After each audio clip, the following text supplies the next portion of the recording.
안녕하세요. 갓생 히프입니다. 오늘은 제가 루푸스 첫 진단 받기 전의 증상과 제가 경험했던 몸의 증상들, 그리고 그동안 겪었던 루푸스 활성기에 대해 얘기하려고 합니다. 오늘 얘기해드리고 싶은 게 되게 많아서 중간중간 입 탈 때마다 마시려고 미숫가루 타왔어요. 그래서 목마를 때마다 한 번씩 마실 거예요.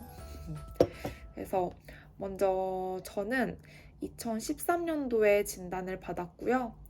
그때는 고3이었고 몸이 굉장히 피곤했었어요. 그래서 그냥 단순히 공부를 한참 할 때라 몸이 피곤한가 보다라고 생각했는데 어느 날 이렇게 얼굴에 이상한 발진들이 생기기 시작하고 열이 되게 자주 났었어요. 그래서 보건실 가서 열 재보면 막 38.6도 이렇게 고열이 좀 자주 났었던 기억이 나고요.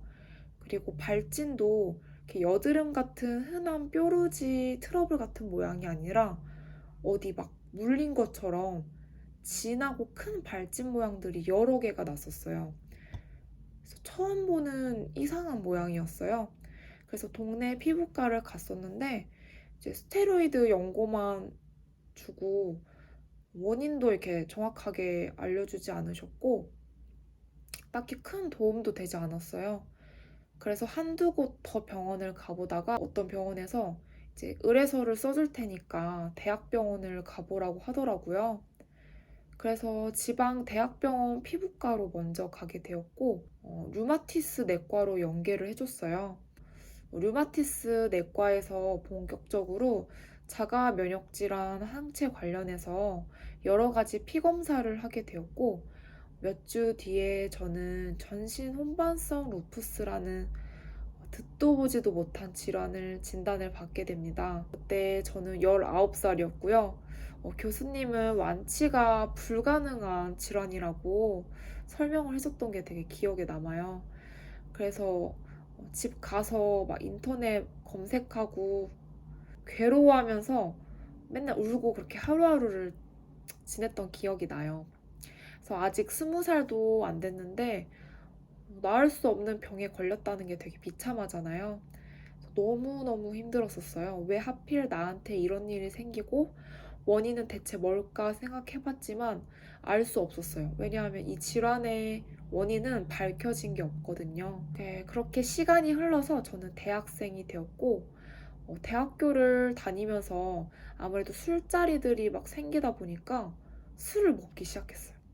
그리고 그때 한참 막 시험 준비도 하느라 늦게 자는 불규칙한 생활도 하고 스트레스 받으니까 자극적인 음식들도 되게 자주 먹었어요.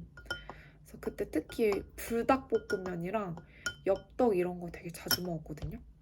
그러면서 저는 한 번씩 또 증상이 나타나기 시작했는데 겨울에 가슴 통증이랑 기침을 동반한 증상이 되게 자주 나타났었어요.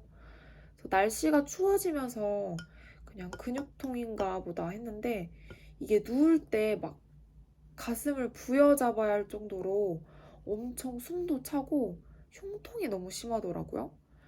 그리고 기침도 심하다 보니까 그럴 때마다 그냥 동네 병원 가서 약 처방을 받고 며칠 약 먹으면 또 나아지는 거예요. 그래서 그런 식으로 계속 반복이 됐었어요. 그래서 이때는 특히 내 몸을 돌보기보다는 노는 거에 좀 치우칠 때였죠. 그렇게 저는 대학교를 졸업하고 이제 직장에 다니면서 본격적으로 술을 더 많이 마시게 되었고 약속도 진짜 많이 잡았어요. 일 끝나고 피곤한데 막 나를 위한 보상 심리로 여기저기 놀러 다니고 일주일에 막 심할 때는 약속 주 5회 막 이렇게 잡고 이런 식으로 나를 위한 휴식 시간을 가지지 않았거든요. 피곤해하면서도 계속 그런 식으로 생활을 했어요. 그렇게 2, 3년이 더 흐르고 마침내 저는 24살에 처음으로 입원을 하게 됩니다. 그래서 여느 때처럼 컨디션이 안 좋을 때 똑같이 동네 이비인후과 가서 약 처방을 받았는데 열이 안 떨어지는 거예요. 해열제도 먹고 해열 주사도 맞았는데 열이 계속 안 떨어져서 며칠 더 지켜보다가 다니던 대학병원 있으면 거기 과로 가서 입원을 해야 될 것 같다고 얘기를 하시더라고요. 제가 루푸스 있는 것도 그 이비인후과 의사분이 알고 계셔서 루푸스 때문일 수도 있다고 그러셔서 저는 이제 다니던 대학병원 가서 입원을 하고 또 피도 뽑고 항생제랑 해열주사 맞으면서 한 10일 정도 입원을 하니까 열이 떨어졌어요. 그래서 퇴원을 하고 쉬다가 2주 뒤에 다시 복직을 했는데 복직한 지 며칠 안 돼서 또다시 고열이 나고 흉통과 기침이 되게 심했었어요. 그래서 구급차 타고 응급실에 실려갔었는데 그때 진짜 추워가지고 막 전기장판 고온으로 틀고 겨울 이불 꽁꽁 싸매고 있었거든요. 그래서 구급대원분이 열 재보니까 40.6도였어요. 저는 태어나서 그렇게 열이 심하게 올라간 게 그때가 처음이었어요, 진짜.